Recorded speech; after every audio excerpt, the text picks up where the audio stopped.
This is my 1948 Austin. And you're probably thinking, look at that goddamn hot rod. But building a hot rod was never my plan. I think I've worked out why it looks like one. And that is the lack of front bumper. So I think it's time to build one. So welcome back to another episode of me making stuff because I can't find it on the internet. It seems to be happening a lot. But when we first got this car, it came with everything minus front bumper. But I've got some brackets that are slightly bent. I've got which I think was referred to as the moustache bar. And what I now have is a sidebar from a Volkswagen Transporter. Now I reckon with a bit of tomfoolery and a bit of jiggery pokery and a bit of hoochie floppery, we can make a bumper. So let's get straight into it. I think first on the list is bolt these on and then straighten this because it's slightly bent on the ends. So I will leave you with a little bit of music for a second while I get that sorted, and then we're going to have to make a plan on how we get the bumper to fit. So I'm just winging it.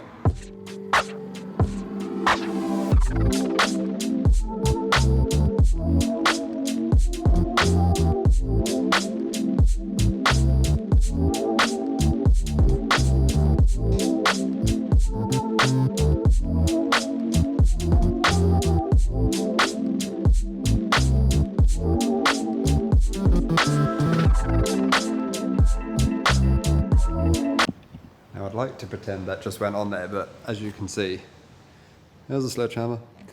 I just had to tweak the brackets around to get it to fit best I can. It's never going to be perfect because the wings are actually different shapes, but that is the start of something special. Now, I've got to make a plan with this. I guess the first thing to do is make it the right width, although I'm not going to really use much of these ends. I'm thinking, because if I cut along the top, if I actually come back this way a little, it will give it the little curve like it's originally got. So I think first thing we'll do is narrow it. Then we're working with something the right width. Then I think try and put the curve in it. Although it's not much of a curve, there is a curve on that front. So I think we'll put shorten it. Try and put a curve in it with the curvers. And then we can cut the back off, so it's then a bumper shape rather than a tube. Then we can polish it.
Back together, and you can now see the curve difference. Now I left the ends ever so slightly longer than I think, so in theory when we curve it we're obviously going to lose a little bit of length on it, but that'll either come right or it wouldn't. But this is a segment I like to call not really using the right tool for the job, so we're going to try and bend that in this ever so slightly. This was advertised as a pipe bender, but quite frankly, it's just, that was me not swearing. It's not great. What I'm going to do is max these right out on the top settings and leave this small die in it, which I'm hoping will fold the back of that to lose the material. Oh, it's just, let's just see what happens. I'll just leave the camera running so you can get a live view of it going wrong. What should we do first? Middle a bit? So worth a try.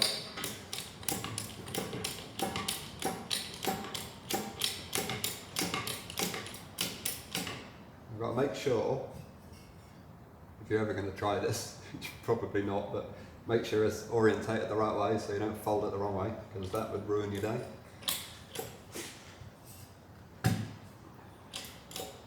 If we give it a little pump.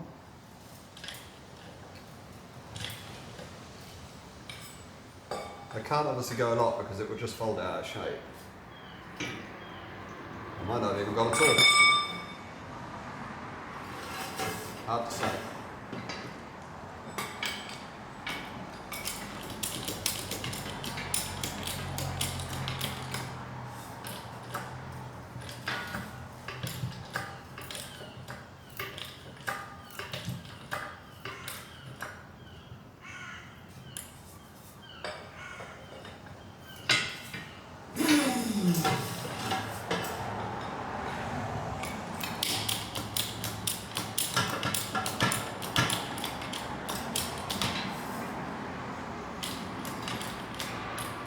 I'm aware this is probably a little bit boring, but when I concentrate I forget to talk. But I don't think it's going well, but I'd be happy to be wrong.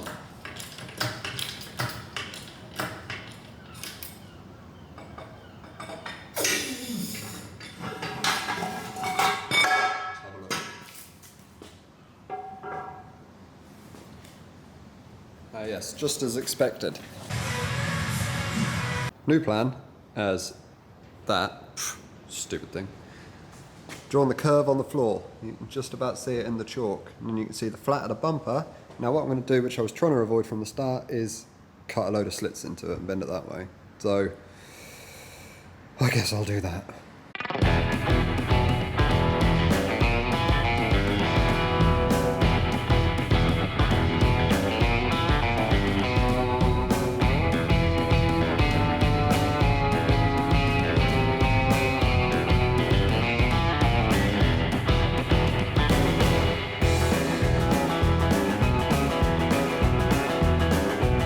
So, as you're watching that on that camera, you can see I'll cut the slits in at every 6 inches. And then I booped it on the floor and it's actually heading in the right direction. We've obviously got to come in about an inch either end. So I think my plan now is to, I don't know whether to slit these wider or put more slits in, because I'm only going halfway, so it's actually not that much I've got to weld up and clean off. Well, keep watching the other camera and you'll see what I decide.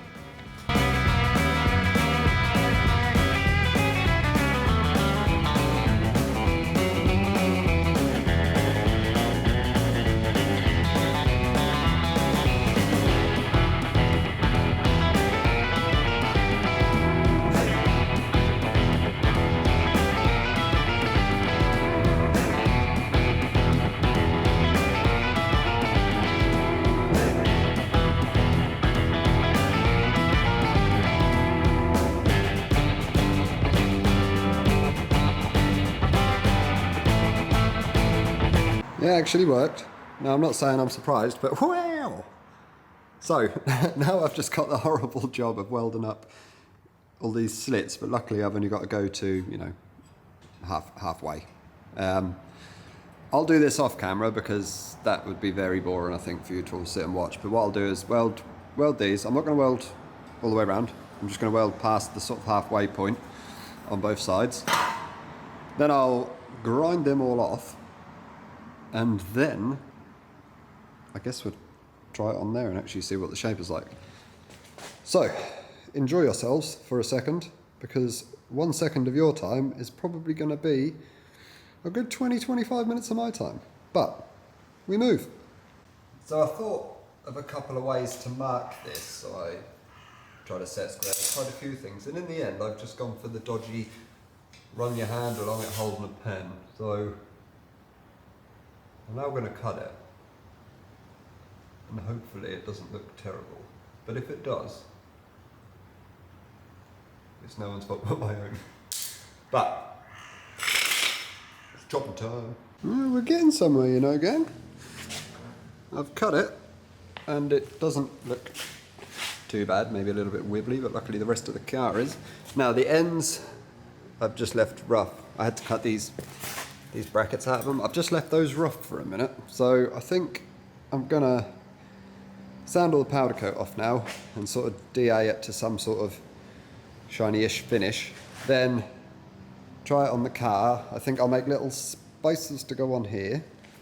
And then I think maybe bolt it on and trim the ends on the car, because if you look at the rear, they're kind of rounded, but pointy as well. And I think I'll be able to do that better on the actual car. So we're getting close. Oh, how exciting. So I ground it down, give it a light DA. There's still a lot of marks in it, but it's getting quite late, so I haven't got time to sit there and polish it for hours. I've drilled the holes and I've trimmed the ends off. I've also fitted it. Now, considering this has been something I've been talking about and saying I wanted to do since I got the car, I'm a little bit on the fence. So, I'll turn the camera around in a second, but go to the comments and let me know if you think it's better or worse than without it.